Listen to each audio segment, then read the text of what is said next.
Let's continue reading Kampf. During my last read, Hitler was largely disparaging the Social Democracy Party. He talked about how the party used a lot of dazzling prose on their newspaper to deceive the citizens, and also he talked about how Social Democracy Party employed a lot of tactics to actually disparage its main rival. Uh, I'll continue.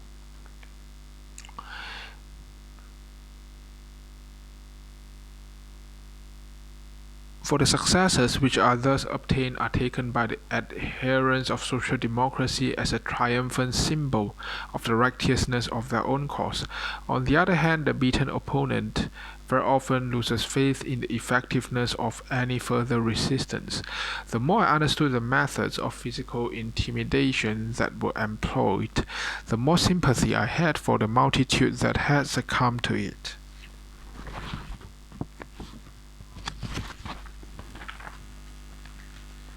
I am thankful now for the ordeal which I had to go through at that time, for it was the means of bringing me to think kindly again of my own people, inasmuch as the experience enabled me to distinguish between the false leaders and the victims who have been led astray.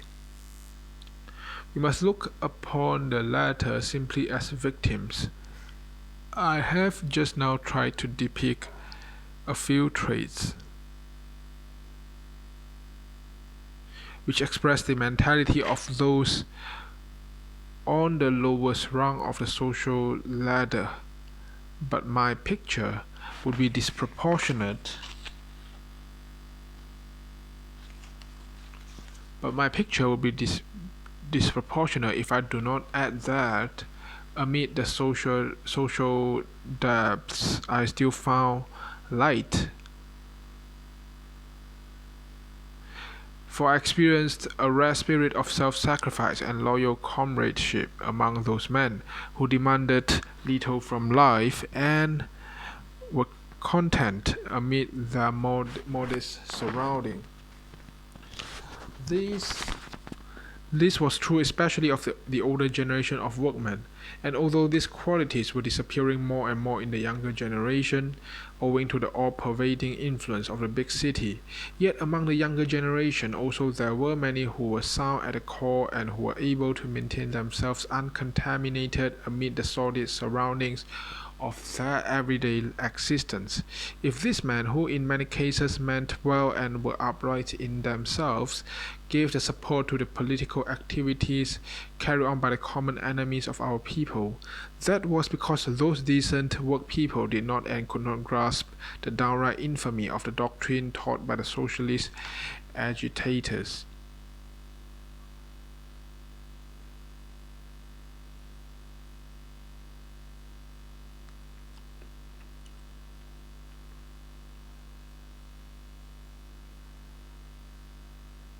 Furthermore, it was because no other section of the community bothered itself about the lot of the working classes.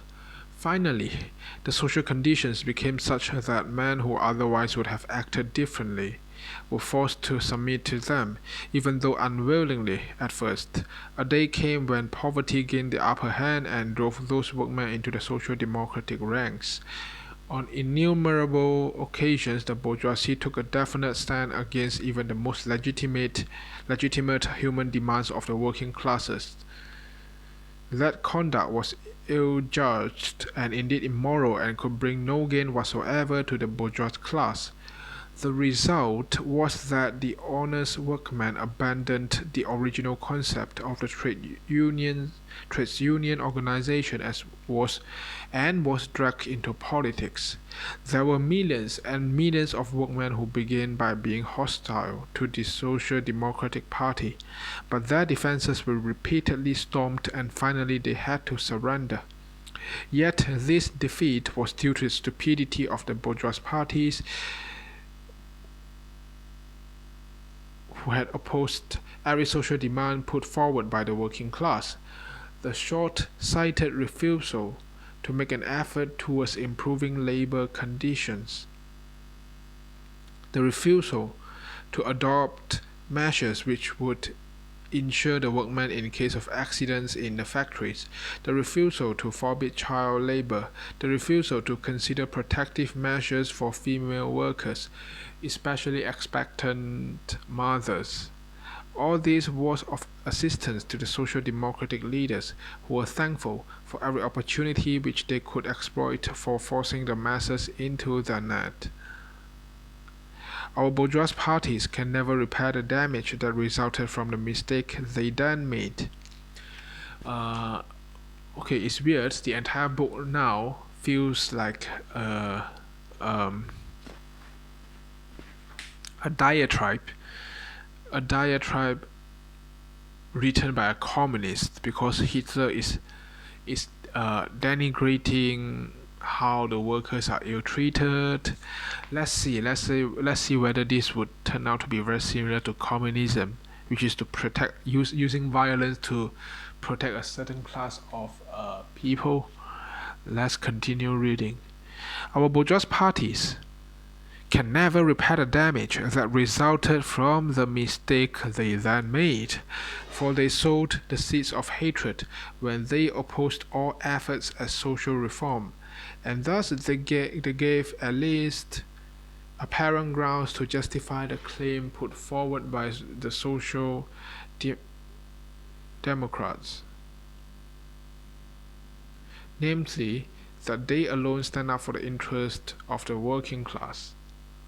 And this became the principal ground for the moral justification of the actual existence of the trades unions, so that the labor organization became from that time onwards the chief political recruiting ground to swell the ranks of the Social Democratic Party.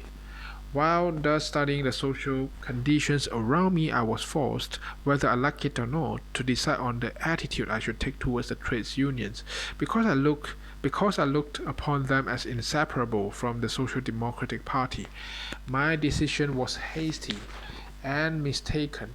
I repudiated them as a matter of course, but on this essential question also fate intervened and gave me a lesson, with the result that I changed the opinion which I had first formed.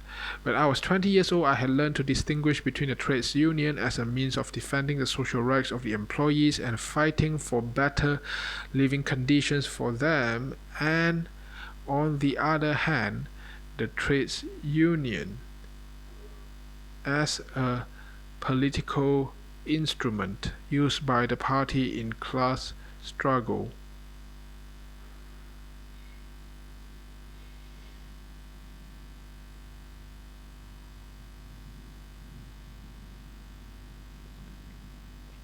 The Social Democrats understood the enormous importance of the trades union movement. They appropriated it as an instrument and used it with success, while the bourgeois parties failed to understand it and thus lost their political prestige. They thought that their own arrogant veto would arrest the logical development of the movement and force it into an illogical position, but it is absurd and also untrue to say that the trades union movement is in itself hostile to the nation. The opposite is a more correct view.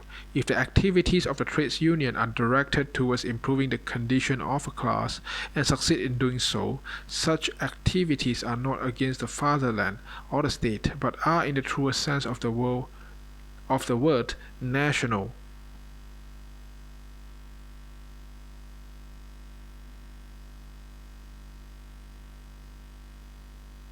In that way, the trades union organization helps to create the social conditions which are indispensable in a general system of national education. It deserves high recognition when it destroys the psychological and physical germs of social disease, and thus fosters the general welfare of the nation. It is superfluous to ask whether the trades union is indispensable, so long as there are employers who attack social understanding and have wrong ideas of justice and fair play. It is not only the right but also the duty of the employees, who are after all an integral part of our people, to protect the general interests against the greed and unreason of the individual. For to safeguard the loyalty and confidence of the people is as much in the interest of the nation as to safeguard public health.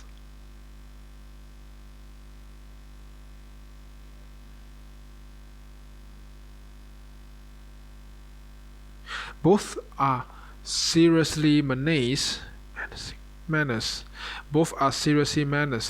dishonorable employers who are not conscious of their duty as members of the national community.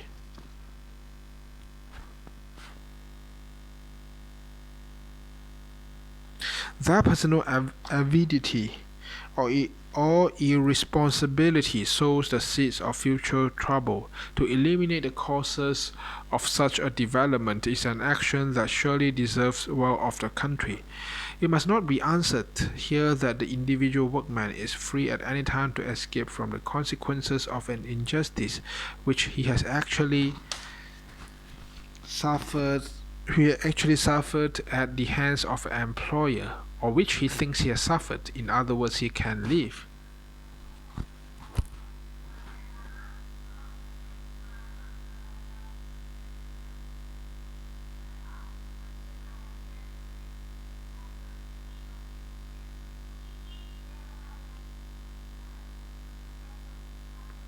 After the free man is time to escape.